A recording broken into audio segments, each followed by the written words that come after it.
এই চিঠিটা তার শখের নারী হিয়া লিখেছিল তাকে ছেড়ে যাওয়ার আগে। সন্ধ্যা নেমে এসেছে, শহরের রাস্তার বাতিগুলো একে একে জ্বলতে শুরু করেছে, আর সেই আলো পড়েছে নির্জন এক বেঞ্চে থাকা সনুর উপর। তার হাতে এক টুকরো কাগজ।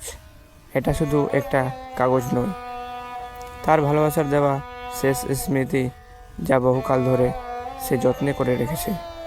এই চিঠিটা তার শখের নারী হিয়া লিখেছিল তাকে ছেড়ে যাওয়ার আগে, ভালোবাসার সমস্ত বেদনার স্বরে আর নিষ্ঠুর হাত দিয়ে লিখেছিল তাদের শেষ বিদায়ের চিঠি।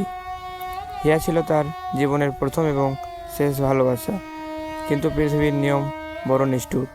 সমাজ, পারিবারিক বাধা সনুর কাছ থেকে কেড়ে নিয়েছিল হিয়াকে।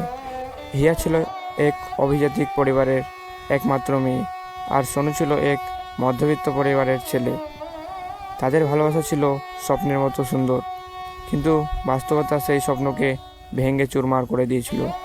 কোনো এক রাতে হিয়া তাকে বলেছিল, আমাদের এই ভালোবাসা সমাজ মেনে নেবে না, হয়তো আমরা একসঙ্গে থাকতে পারবো না, কিন্তু বিশ্বাস করো, আমি আজীবন তোমার হৃদয়ের মাঝে থাকবো।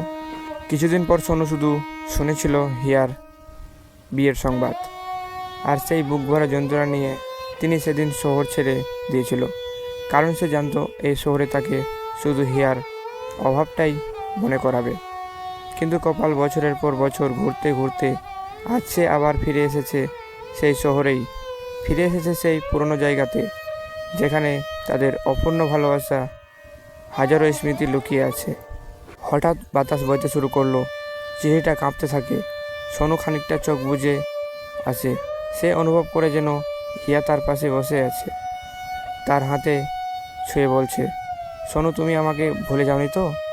সে চোখ খুলে এদিক ওদিক তাকায়, কিন্তু পাশে কেউ নেই, শুধু সাগরের গর্জন আর বাতাসের কান্না হু হু করে বইছে।